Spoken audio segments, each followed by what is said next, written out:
आज का बाइबल का वचन यशायाह का ग्रंथ अध्याय 6 वचन 1 से 8 और आज का सुसमाचार सन्मति के अनुसार अध्याय 10 वचन 24 से 33। यशायाह का ग्रंथ अध्याय 6 वचन 1 से 8। राजा उजिया के देहांत के वर्ष मैंने प्रभु को एक ऊंचे सिंहासन पर बैठा हुआ देखा। उसके वस्त्र का पल्ला मंदिर का पूरा फर्श ढक देता था। उसके ऊपर सेराफिन विराजमान थे। उनके 6 पंख थे और वे एक दूसरे को पुकार कर यह कहते थे, पवित्र पवित्र पवित्र है विश्वमंडल का प्रभु, उसकी महिमा समस्त पृथ्वी में व्याप्त है। पुकारने वाले की आवाज से प्रवेश द्वार की नींव हिल उठी और मंदिर धुएं से भर गया।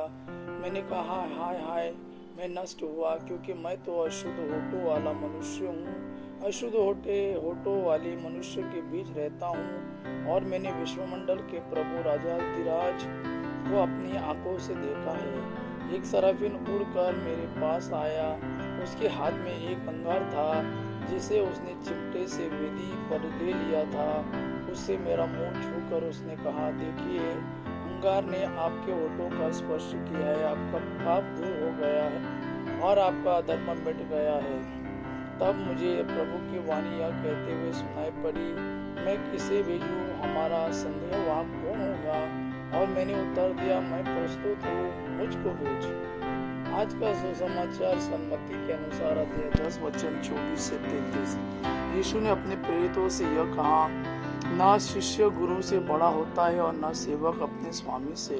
शिष्य के लिए अपने गुरु जैसा और सेवक के लिए अपने स्वामी जैसा बन जाना ही बहुत है। यदि लोगों ने घर के मालिक को बेलज़ुबुल कहा है, तो वे उसके घर वालों को क्या नहीं कहेंगे?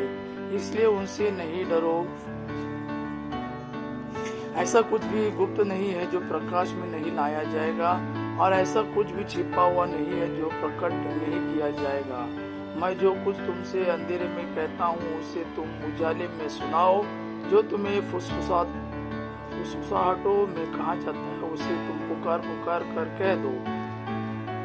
उनसे नहीं डरो जो शरीर को मार डालते हैं, किंतु आत्मा को नहीं मार सकते हैं, बल्कि उससे डरो जो शरीर और आत्मा दोनों का नरक में सर्वनाश कर सकता है।